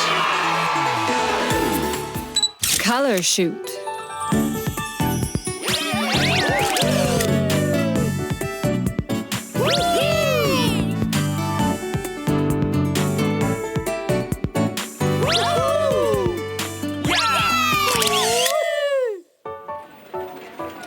Welcome to the magazine, darlings. Today we'll be venturing out in search of the latest trending colors.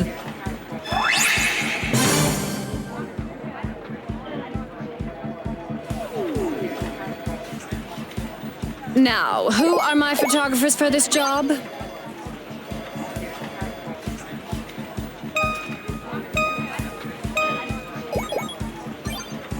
Before you start snapping, let's run a camera check. Make sure to enable your smart device camera.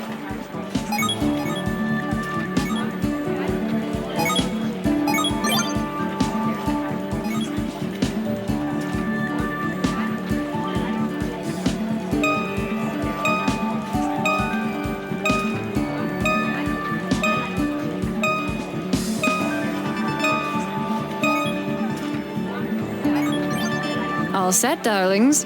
Let's do a little practice. This is the trending color. See if you can find the color from where you're standing, then snap a photo of it. Get the color in the circle, then snap.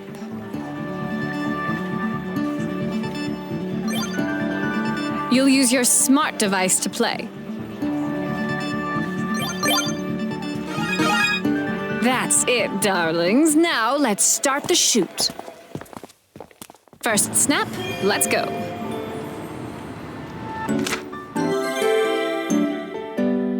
First of all, let's check the trending color. Snap your shot in 20 seconds or less. Ready, snap.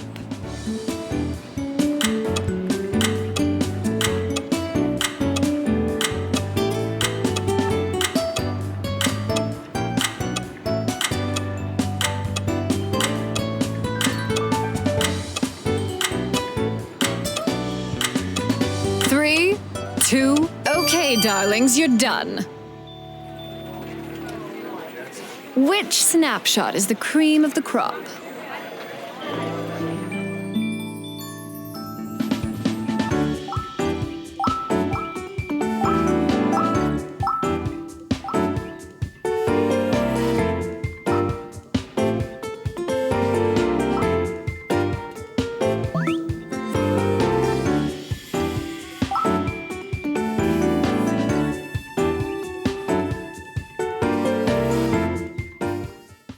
I'm expecting big things.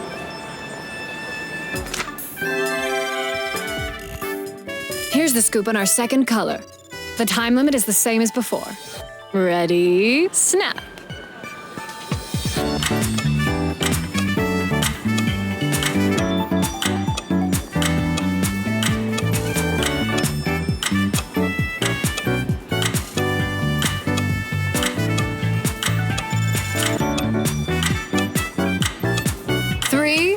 2, 1. That's all for now, darlings.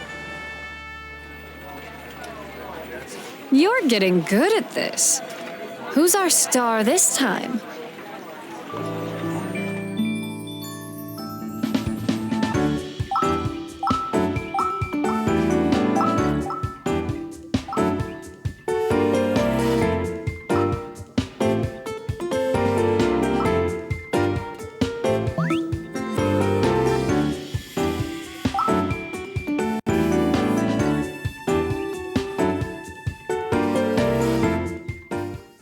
Last one. This is your time to shine. This is our fabulous final color. Ready, snap.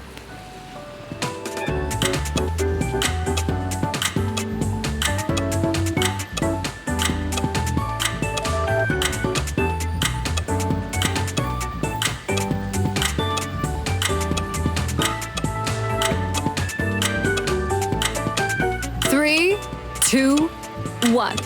Time's up. Let's have a look at your final photos.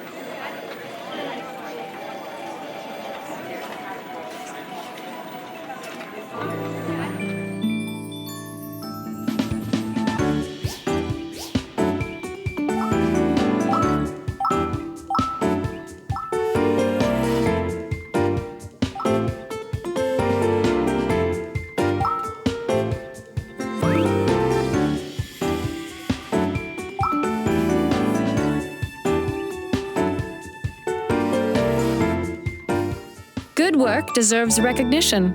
Well done.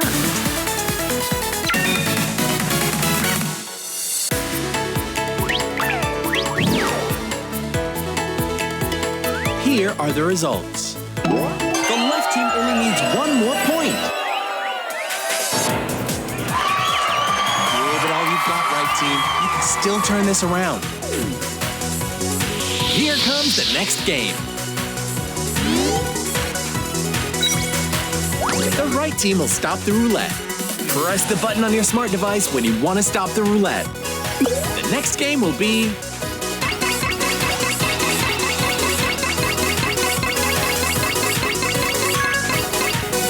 this one.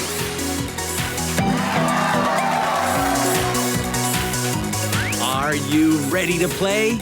Everybody, 1, 2, switch! Squats 2.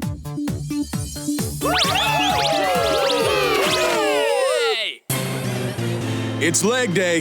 I hope you're ready to feel the burn. When you hear the word squat, do a squat. Don't follow any other cues. Got that? Squat is the word to listen for.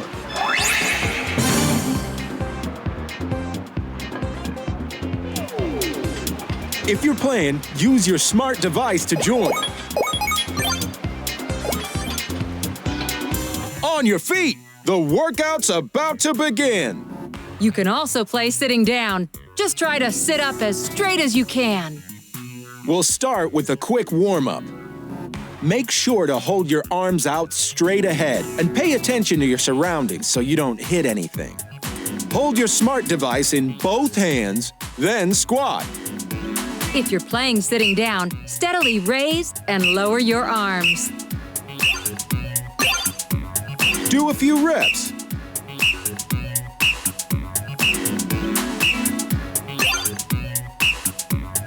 Hold your smart device in both hands, then squat. If you're playing sitting down, steadily raise and lower your arms. You're ready for the real deal. Face the other team. Stretch out your arms and start. Squat, Squat. squat, Plop. yacht, Squat. squat, Squeak. squat, Squat. yacht, Squat. squat, Hot. squat, Squat. squat, Squat. hot. Squat. Phew. Take a breather. You've earned it. While you rest, let's take a look at the leaderboard. Looking good. Keep working on your gains and aim even higher. Get ready to raise the bar in the second half. Face each other again, stretch out your arms, and start. Squat, Squat, squat, square, squat, squat, square, squat, squat, squat, hot, squat, squat, squat, square, squat, squat, square, hot, hot, squat, squat, squat, squeak, squat, squat, squeak, yacht, squat. squat. That's the end of the workout. Way to break a sweat. Our squat-tacular winner is the right team. You really showed us what you squat.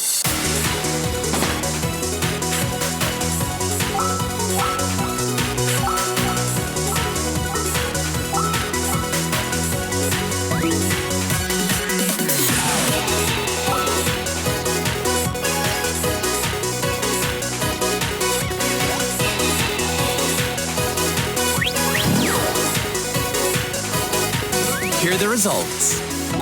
The right team only needs one more point. Both teams can smell victory. Which team will get all the glory? Let's move on to the next game. The scores are tied, so the loser of the last game will decide. That's the left team. Round and round it goes. Press the button on your smart device when you want it to stop. The next game will be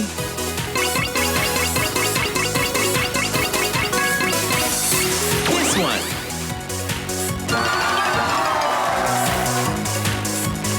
Are you ready to play? Everybody, 1, 2, switch! Statues! It's time for a game of statues! If your nose is itchy, better scratch it now. If you're playing, use your smart device to join.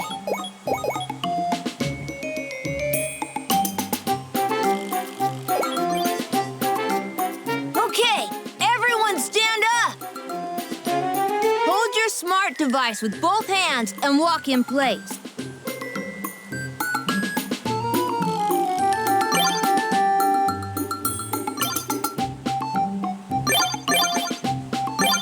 Hold your smart device with both hands and walk in place. The right team needs this many members, and the left team needs this many members to get to the goal. Okie dokie, let's play! When I turn around, freeze. When I turn around, freeze.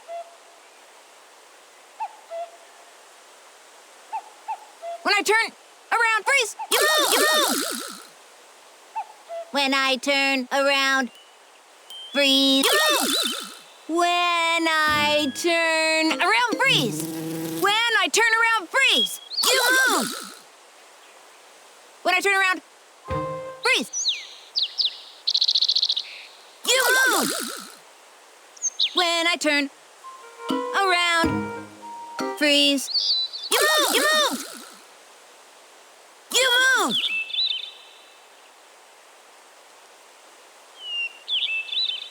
When I turn around, freeze.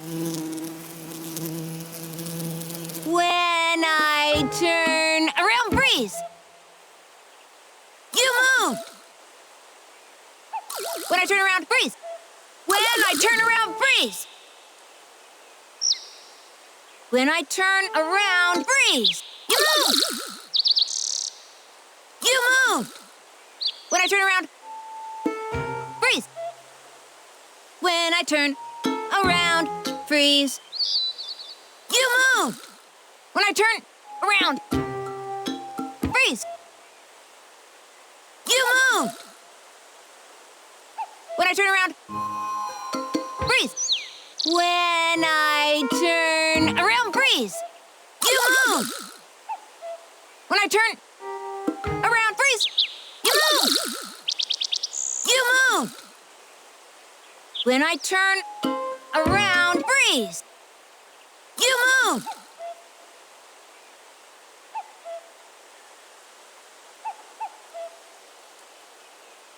When I turn around, freeze! Whoopsie! Looks like time's running out. You only have 3 tries left. When I turn around, freeze!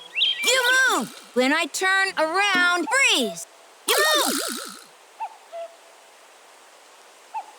When I turn around, freeze! Oh no! You're all out of time!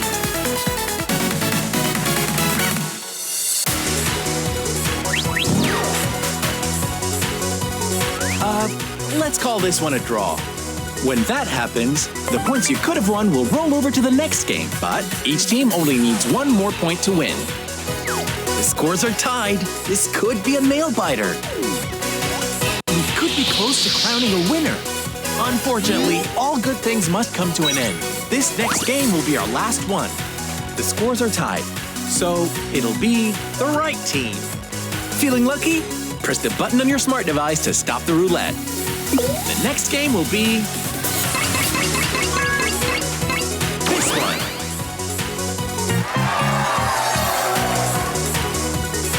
The last game ended in a draw. That means a win will net you 2 points. If no winner is declared for the next game, you'll have to settle for a draw. Are you ready to play? Everybody! 1, 2, switch! Jump rope!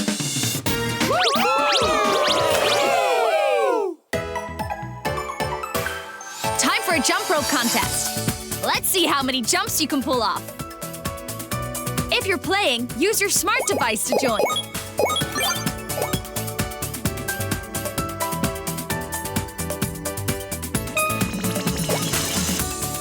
Who's gonna be the first to jump? Team! Okay, get ready. Let's do a little practice first.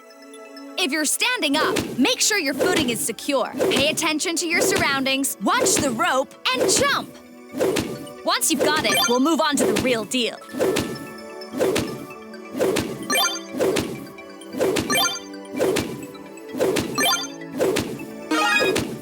Okay, let's move on to the real deal.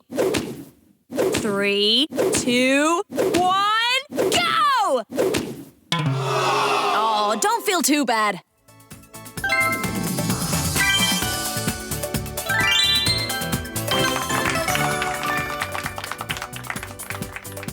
Okay, change over. Right, team, you're up. Get ready. If you're standing up, make sure your footing is secure. Pay attention to your surroundings, watch the rope, and jump. Once you've got it, we'll move on to the real deal.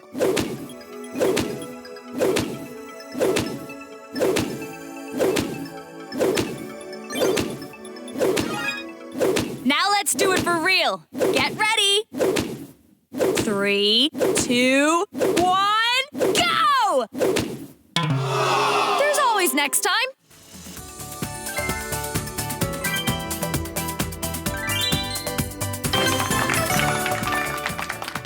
It's a draw! Let's have a round of applause, everyone!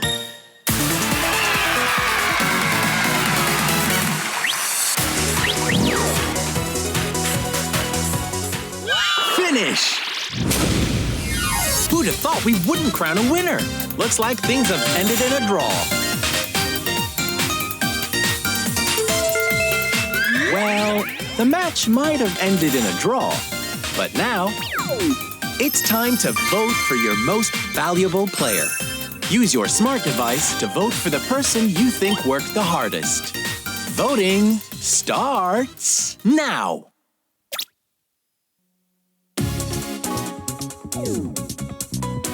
Remember, the person who worked hardest isn't necessarily the person who did the best. You could also decide to vote for someone else, like the person who looked like they were having the most fun. The person who got the most laughs might be a good choice too.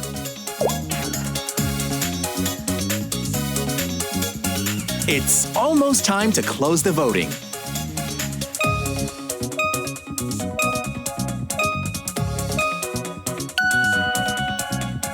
You know what? I'll put in a vote too. And now for the results. The most valuable player is this person. Give him a round of applause. Well done. While we're clapping, let's give a big hand to both teams for playing so hard. Good job, everybody.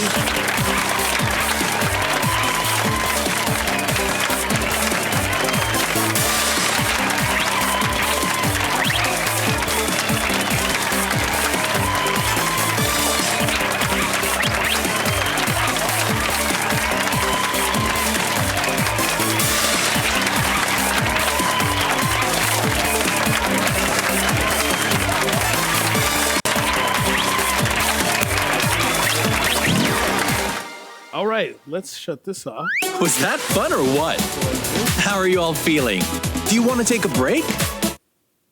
All right, folks, that was a remarkable game. Let's go. Pow, pow, and pow. Okay, we have reached the grand finale. I got to take off these Switch controllers. My bad. What did you think? Way to go, Pure Genetics, for your victory. I saw you going nuts in the chat. That's a great thing. Once again, that was 1-2 Switch. Those of you who have been part of my channel for some time, you know we love playing that game. Once again, yeah, I know. That's right. Once again, to give us feedback on this stream, take a picture of this QR code and give us some of that feedback. It would be great. Mark says, glad you skipped the gym today. Oh my goodness.